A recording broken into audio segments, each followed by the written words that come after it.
All right, it's about time somebody gets a law to govern this issue of a guy implanting 7 embryos into into her late 40s, a woman in her late 40s, when she only wanted 1 kid. This guy should have a law against him. He should be thrown into prison. We were just we interviewed Walter Hoy and Dana Cody today, and they were talking about how just these brainless laws in California.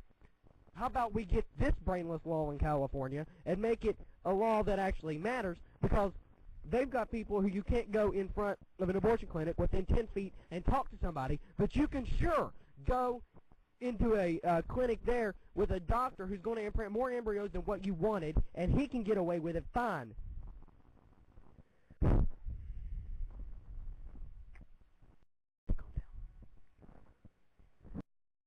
Nate, have you taken your medicine today? I don't have medicine, Chris. Hey, here's a good one. Can't hear. You spelled here wrong. H-E-A-R. Okay, never mind. You don't send me stuff like that. You can't hear, then never mind. Our email, Nate@politicaltruthnetwork.com, Chris@politicaltruthnetwork.com. That's how you can get on here. We'll put your thoughts on the show through email, or you can call using Skype.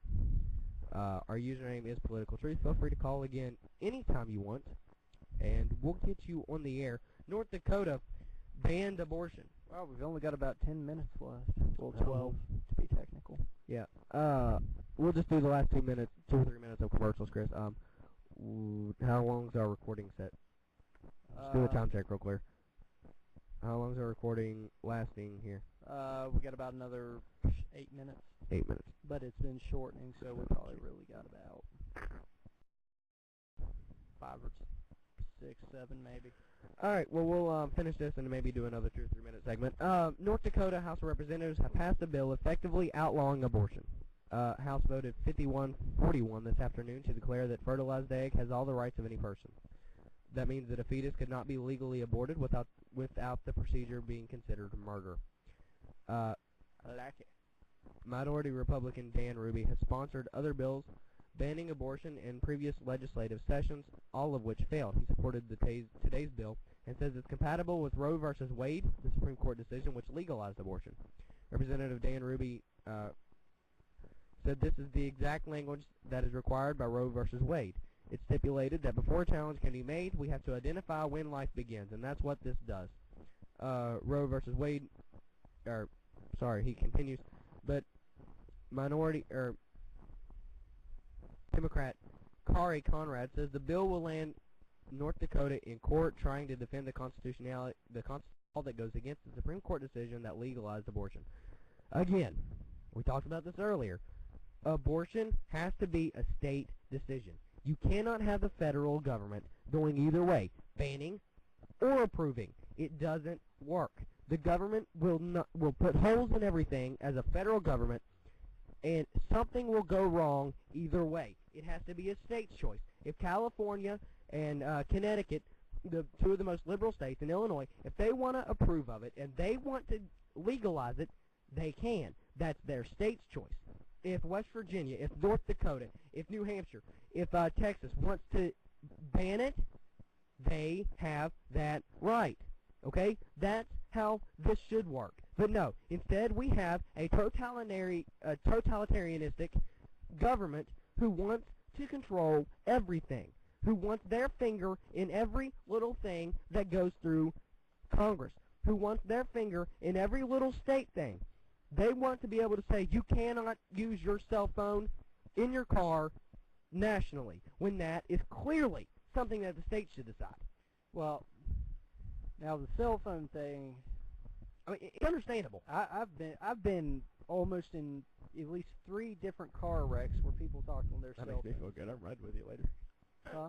I said that makes me feel good. Yeah, I've had about 3 people come over on the lane and probably would have killed me if they hit me. But government does act like they want their hand in thing that's on state, national, or international level, and they're power hungry. Yeah. But I mean, see, this is one of those things. All right, California has it. Everybody. North Dakota somehow found a loophole in Roe v. Wade that, said, wait, we can justify when life starts. So North Dakota says, well, we think it starts at whatever you call it, when the fetus starts growing. We think it starts then.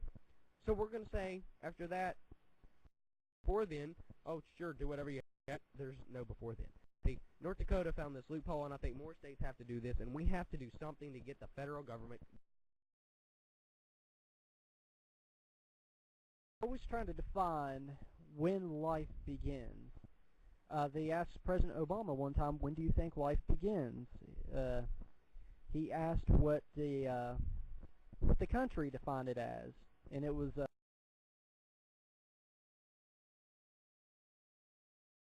it was something to the effect of like 2 to 3 months or something. This President Obama? I've now been in 57 states. That President Obama? Yeah, that one. He said, well, if life doesn't begin there, I don't know where it begins, when the Bible clearly teaches life begins at conception. Well, it's not just, I mean, yeah, the Bible teaches that, but if for people that don't believe, science has proved when you start growing, that means you're alive. Things don't grow when they're dead. Rocks don't grow. I've never seen a rock grow. Have you? Ever seen a rock just, I've seen grass grow. I've seen trees grow. But they're alive. I've never seen dirt or rocks This grow. table right here ain't growing any. I wish it would. Crystallize, maybe. Grow, no. It's not going to happen. Because when something has to be alive for something to grow. That's how things work. Caleb sends this in. He said, I've seen moss grow. Yeah, moss alive. Yeah, Caleb, it's a living organism. Stuff that is alive is going to, it's going to grow. That's how things work. Caleb, you sit and watched moss grow? You are a boring kid. I'm sorry, but... Chris, we'll take a break real quick if you want to stop the recording so we can have the last 6 minutes or so.